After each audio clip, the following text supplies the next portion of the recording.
Ukraine যুদ্ধ বন্ধ করতে পারলে স্বর্গে যাওয়া নিশ্চিত হবে মার্কিন প্রেসিডেন্টের, বলছে হোয়াইট হাউস। পুতিন হয়তো শান্তি চায় না, বৈঠক করতে চাচ্ছে না জেলেনস্কির সঙ্গে। শান্তি চুক্তি না হলে কঠিন মাসুল গুনতে হবে রাশিয়াকে, ট্রাম্পের হুঁশিয়ারি।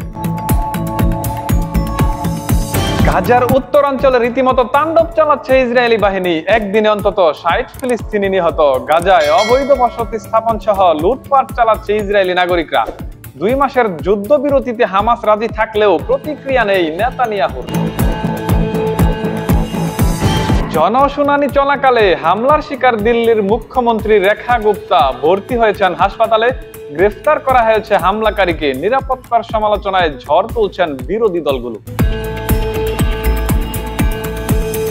মিয়ানমারের সংবিধান রক্ষা করার দায়িত্ব সেনাবাহিনীর, বলছে জান্তা প্রধান। ডিসেম্বরের নির্বাচনকে ঘিরে বাড়ছে উত্তেজনা। নির্বাচনী প্রস্তুতি সম্পন্ন করছে স্থানীয় সরকার।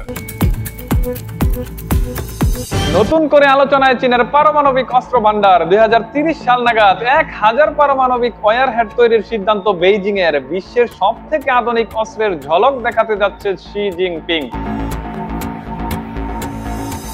ইরান থেকে বিতাড়িত হওয়া আফগান নাগরিকদের বহন করা বাসে আগুন। ট্রাকের সঙ্গে সংঘর্ষে প্রাণ হারিয়েছে শিশুসহ অন্তত ৭১ আফগানি নাগরিক।